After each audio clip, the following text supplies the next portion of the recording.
नमस्कार। आप सभी के अपने चैनल जय गुरुदेव उत्तराखंड पर एक बार फिर से बहुत बहुत स्वागत है। आशा करते हैं कि आप और आपके परिजन सभी स्वस्थ होंगे। इसी कामना के साथ बढ़ते हैं आज के अद्भुत क्रमांक की ओर। तो आज हम बात करने जा रहे हैं एक ऐसे समय की, एक ऐसे पूजा विधि विधान की जिस समय यदि आप ये पूजा करते हैं तो आपके जीवन के सारे पाप तो नष्ट होते ही हैं, साथ साथ में आपको ब्रह्मलोक की प्राप्ति भी होती है। जी हाँ, तो आज हम इसी विषय पर चर्चा करने वाले हैं। तो आइए बिना समय व्यर्थ किए हुए बात कर लेते हैं आज इस अद्भुत तथ्य के ऊपर। देखिए, वैसे तो मनुष्य अपने जीवन में बहुत सी पूजाओं और विधि विधानों में संलग्न रहता है, लेकिन क्या आप जानते हैं कि कुछ ऐसे निश्चित समय भी हैं जिस समय चक्र के अंतर्गत यदि आप अपनी पूजा, अपनी मनोकामना, अपनी प्रार्थनाओं को ईश्वर को प्रेषित करते हैं तो निश्चित तौर पर आपकी वो सभी प्रार्थनाएं स्वीकार भी होती हैं और उनका अद्भुत फल बहुत शीघ्र आपके जीवन पर भी प्रभावी होने लगता है। कल जिस विषय पर हमने बात करी थी वो था ब्रह्म मुहूर्त का विषय। आज ब्रह्म मुहूर्त से ही सम्मिलित और इसी के समांतर हम बात करने वाले हैं संध्याकालीन समय की। जी हाँ, आपने बिल्कुल सही समय सुना है कि संध्याकालीन का जो समय होता है ये इतना अद्भुत होता है कि जैसे बहुत सारे लोगों की शिकायत होती है कि हम ब्रह्म मुहूर्त में नहीं उठ पाते, हमारा कार्यक्षेत्र और काम का जो समय है वो इतना संगठित है कि हम ब्रह्म मुहूर्त का समय देख ही नहीं पाते और कितना भी प्रयास कर लें उस समय में उठना हमारे लिए बहुत मुश्किल हो जाता है। तो इसीलिए आज ठीक उसी विषय पर उसी के समांतर विषय पर आज हमने ये क्रमांक तैयार किया है। तो जिन लोगों की परेशानी है ब्रह्म मुहूर्त में नहीं उठ पाने की, उनके लिए संध्याकालीन का जो समय है, जी हाँ, संध्याकालीन आप सभी ने सुना होगा। पहले मैं आपको समय बता देता हूं जिसका बहुत सटीक समय होता है शाम 4 बजे से 6 बजे के बीच में। जी हाँ, ये वो समय है जिस दौरान सूर्य देवता धीरे धीरे अस्त होने लगते हैं और रात्रि की वेला प्रारंभ होने वाली होती है। इस समय के अंतर्गत क्या होता है कि ये सबसे आखिरी प्रहर होता है दिन का, यानी कि चौथा प्रहर होता है जिसके अंतर्गत ऊर्जाओं का स्थानांतरण होता है, ऊर्जाओं में परिवर्तन आता है। जी हाँ, ब्रह्मांड की इस अद्भुत ऊर्जा स्रोतों का परिवर्तन का ये वो समय होता है जिस दौरान फिर से एक ऐसा मार्ग बन जाता है जिस दौरान आप अपनी आत्मा को परमात्मा तक प्रेषित कर सकते हैं।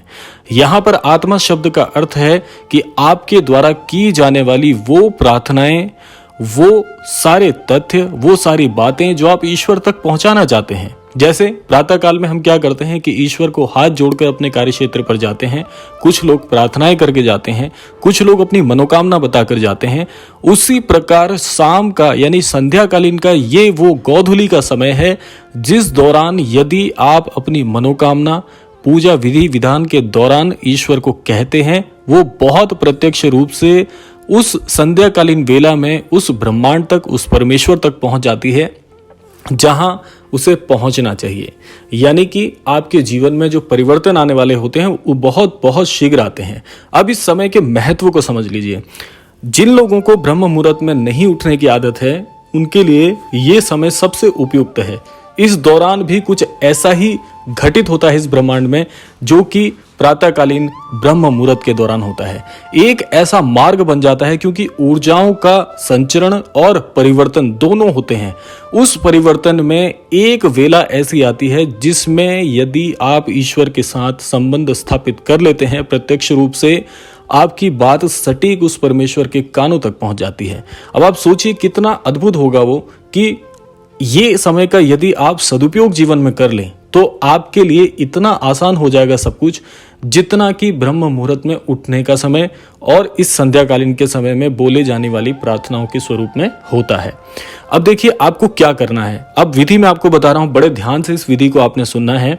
इसमें आपको क्या करना है कि जैसे भी आप अपने ईश्वर की पूजा करते हैं, जो भी आपके गृह स्थान पर ईश्वर आपने विराजित किए हुए हैं, उनकी पूजा विधि विधान जैसे भी आप करते हैं अपने तरीके से करिए। इसमें कोई परिवर्तन नहीं करना है, बस कुछ बातों का ध्यान रखना है। पहला तो ये कि जिस प्रकार प्रातः काल में हम पुष्प तोड़कर चढ़ाते हैं, कई लोग तुलसी के पत्ते को भी तोड़कर चढ़ाते हैं ईश्वर को, वो दोनों कार्य आपको नहीं करने हैं। क्योंकि संध्याकालीन वेलाओं में क्या होता है कि आपको पुष्प तोड़ना वर्जित माना गया है हमारे सनातन धर्म के अनुसार। तो ये दोनों काम आपको नहीं करने हैं। संध्याकालीन पूजा में यानी आरती के दौरान आपको क्या करना है, आपको पूरी तरह से जो घंटा वादन है वह भी करना है, शंख वादन भी करना है, शंखनाद भी करना है। और प्रत्येक पूजा विधि के बाद अपने इष्ट की आरती अवश्य करें। ये बहुत बहुत महत्वपूर्ण है, ये गलती भूल कर भी मत करिएगा।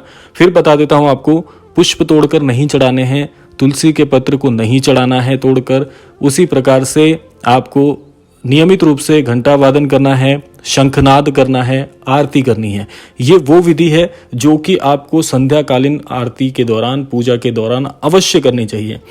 अब आती है वह विधि, ये तो मैंने आपको बता दिया प्रारूप क्या करना चाहिए आपको। विधि यह है कि हर पूरी आरती के बाद में पूजा विधि जब पूरी संपन्न हो जाए, उस दौरान जो भी आपके मन की इच्छा है, मन की कामना है, उसको ईश्वर को एक छोटी सी प्रार्थना के स्वरूप में बताकर कहना है।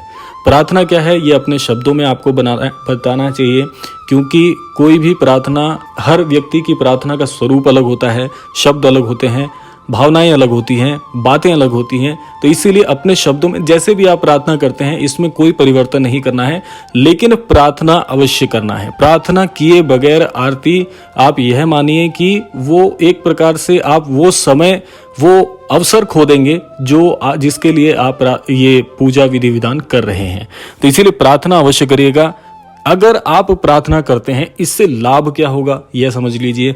लाभ यह होगा, क्योंकि मैं पहले ही आपको बता चुका हूं, यह वह सबसे उपयुक्त समय है जिस दौरान फिर से ब्रह्म मुहूर्त की तरह एक मार्ग बन जाता है, जिसमें ऊर्जा का संचरण और परिवर्तन दोनों हो रहा होता है। उस परिवर्तन के दौरान वही तीव्र जो ऊर्जा है, जो ब्रह्म मुहूर्त की ऊर्जा होती है, उसका परिवर्तन हो रहा होता है। क्योंकि एक प्रकार से सूर्य देवता जो हैं वो अस्त हो रहे होते हैं, रात्रि की वेला प्रारंभ हो रही होती है, उसी दौरान यह मार्ग प्रशस्त होता है। संध्या यानी कि गोधूली का जो समय है, उस दौरान यदि आप कोई भी प्रार्थना करते हैं, प्रत्यक्ष रूप से ईश्वर तक वो जाती है, परमेश्वर अवश्य उसको सुनते हैं। क्योंकि जिस प्रकार से आप ये साधना कर रहे हैं, जिस प्रकार से आप पूजा विधि विधान कर रहे हैं, ये तो ईश्वर तक जाएगा ही जाएगा, इसमें कोई संदेह नहीं है, ये 100% प्रमाणिक है। दूसरी बात कि उस आराधना के साथ साथ आपकी प्रार्थना, आपकी मनोकामनाएं, आपकी मन की इच्छा भी ईश्वर तक जाती है। तो सोचिए कितना साधारण और कितना आसान ये उपाय है। यदि आप संध्याकालीन आरती, संध्याकालीन यह साधना विधान करते हैं नियमित रूप से, तो आप देखिएगा, स्वयं ही आप इसको अनुभव करिएगा कि आपके द्वारा बोले जाने वाली वो मनोकामनाएं बहुत बहुत शीघ्र आपके जीवन में पूरी होनी प्रारंभ हो जाएगी। ये इतना सरल उपाय है, इससे सरल विधि आपको कोई अन्यत्र नहीं बता सकते, क्योंकि ये इतना सटीक प्रमाण है। और देखिए, जीवन में कल मैंने आपको बताया था पिछले क्रमांक में कि सब कुछ ऊर्जा का खेल है। अगर आप ऊर्जा के साथ अपने आप को संलग्न कर लेते हैं तो हर चीज आपके लिए इतनी ही सरल हो जाएगी जितना सरल आपके लिए श्वास लेना है।